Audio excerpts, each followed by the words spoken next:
देश का मिजाज ईस्ट। लेट्स माइक देश का मिजाज और खबरें इससे। आईपीएल 2026 से बांग्लादेशी क्रिकेटर तेज गेंदबाज मुस्तफिजुर रहमान को बाहर किए जाने के एक फैसले ने बिहार की राजनीति में हलचल मचा दी है। जहां जदयू के नेता अपने अपने पक्ष को लेकर बढ़ गए हैं, वहीं राजद और कांग्रेस ने तीखी प्रतिक्रिया व्यक्त की है।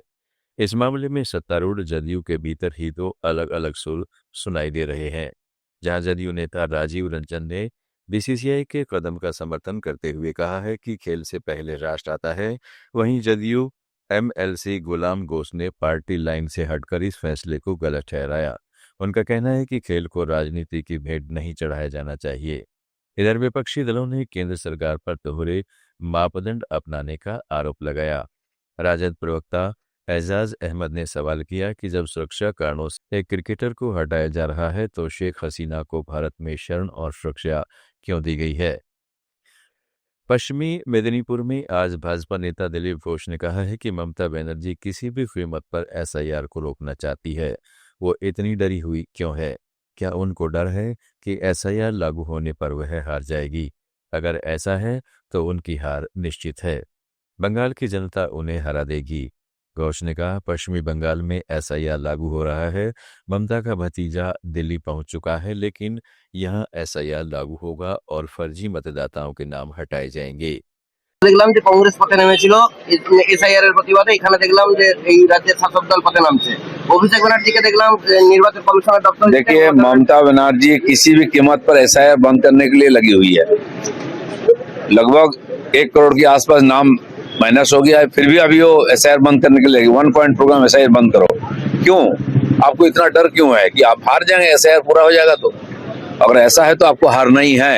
बंगाल को लोग इस बार हराएंगे, इसलिए पूरा देश में ऐसा। लेट्स माइक देश का मिजाज ईस्ट।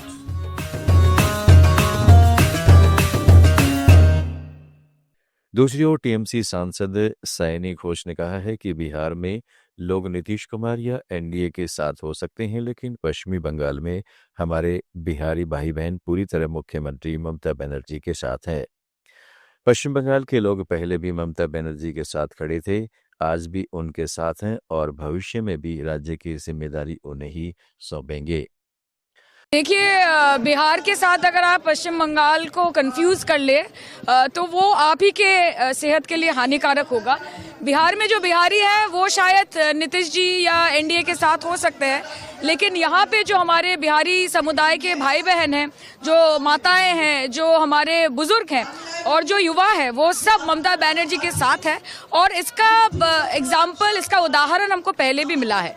तो बीजेपी चाहे जो भी बोले, हम इतना ही बोलना चाहते हैं that the results are going to speak for itself. और ममता बनर्जी के साथ पश्चिम बंगाल के लोग पहले भी खड़े थे और आज भी खड़े हैं और आगे जाके भी ममता बनर्जी को ही वो ये भार सौंपेंगी कि वो पश्चिम बंगाल का टेक केयर कर सके।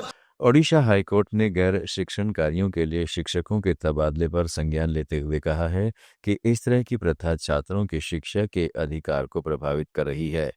चीफ जस्टिस हरीश टंडन और जस्टिस एमएस रमन की पीठ ने राज्य सरकार को क्लस्टर संसाधन केंद्र समन्वयकों के रूप में शिक्षकों की तैनाती पर हल्फनामा दाखिल करने का निर्देश दिया है। मामले की सुनवाई अब 13 जनवरी को होगी।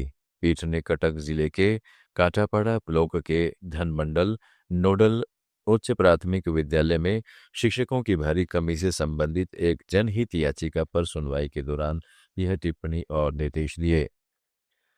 ओडिशा में ही सभी स्कूलों और कॉलेजों को छात्रों और युवाओं में चुनावी भागीदारी के प्रति जागरूकता बढ़ाने के लिए चुनावी साक्षरता क्लब गठित करने के लिए कहा गया है। यह देश का मिजाज में फिलहाल इतना ही। जुड़े रहिएगा लेट्स माइक के साथ। आप सुन रहे थे let's mic more than radio. Follow कीजिए हमें हमारे सोशल मीडिया प्लेटफॉर्म्स पर। It's time for news. It's time for more than radio. Presenting the first radio news app, Let's Mic. Let's Mic, a news-based app on your phone where you get to watch and listen news, talk shows, interviews, radio show podcasts. On Let's Mic, you get all relevant information of TV, print, radio, podcast, and digital.